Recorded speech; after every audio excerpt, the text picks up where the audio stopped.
तंजिका। मध्य प्रदेश में बीजेपी की फजीहत हो चुकी है। वोटिंग होने से पहले ही पार्टी का बंटाधार हो चुका है। जनता क्या बड़े बड़े नेता भी इस बात से अच्छी तरह वाकिफ हैं कि चुनाव में कांग्रेस आगे चल रही है और कांग्रेस जीत हासिल कर रही है। लेकिन अब हार का ठीकरा किसी न किसी के सर तो फोड़ना ही है।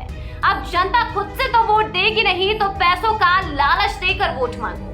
ये मैं नहीं बल्कि एक वायरल हो रहा वीडियो कह रहा है, जिसमें मध्य प्रदेश के ट्रांसपोर्ट और रेवेन्यू मिनिस्टर गोविंद सिंह राजपूत ये कहते हुए दिखाई दे रहे हैं, जिस बूथ पर बीजेपी को ज्यादा वोट पड़ेगा उनके बूथ प्रभारियों को वो 25 लाख रुपए देंगे।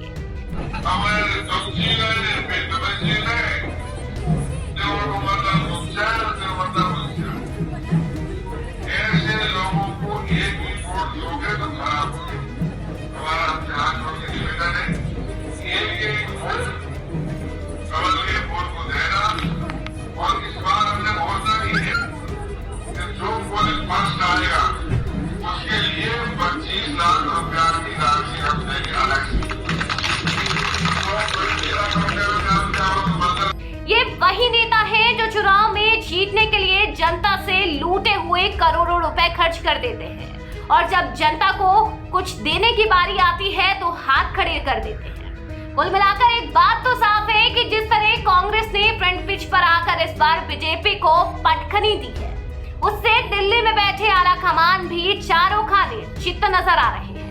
वहीं इस मसले पर कांग्रेस की भी प्रतिक्रिया सामने आई है। कांग्रेस नेता शोभा ओझा ने गोविंद सिंह राजपूत को आड़ो हाथों लिया। उन्होंने कहा कि मध्य प्रदेश में चुनाव चल रहा है, आचार संहिता लागू है, उसके बावजूद बीजेपी के नेता लगातार लोगों को प्रलोभन दे रहे हैं। उनको पर है इस बार का चुनाव हार रहे हैं, इसलिए कार्यकर्ताओं को पैसे का लालच दिया जा रहा है। ये लोग साम दाम दंड भेद अपनाकर किसी भी तरह मध्य प्रदेश का चुनाव जीतना चाहते हैं। शोभा ओझा यही नहीं रुकी, उन्होंने आरोप लगाया कैलाश विजय वही भी कह चुके हैं कि जिस बूथ से कांग्रेस को एक भी वोट नहीं जाएगा वो बूथ प्रभारी को 51,000 रुपए देंगे। कुल मिलाकर ये एक भ्रष्ट सरकार है जिसकी नींव में ही भ्रष्टाचार है। 2018 में एमपी की जनता ने कमलनाथ को मौका दिया, उसके बाद हम सब जानते हैं कि इन्होंने किस तरह विधायकों को 35 करोड़ रुपए देकर खरीदा था।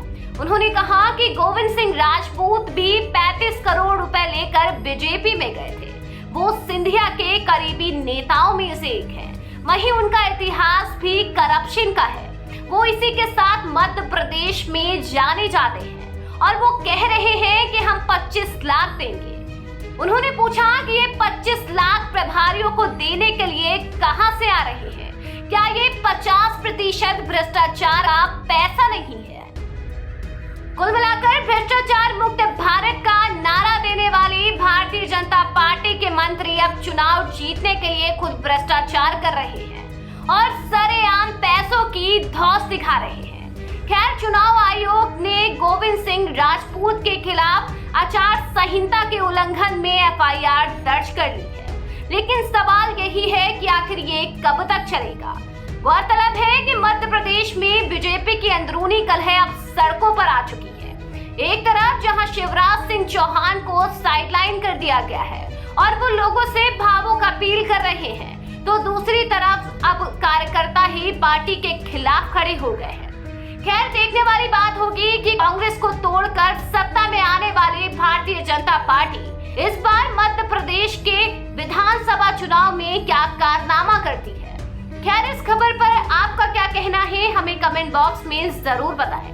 इसके साथ ही ऐसी ही खबरें देखने के लिए सब्सक्राइब करें हमारा YouTube चैनल और बेल आइकन दबाना बिल्कुल ना भूलें।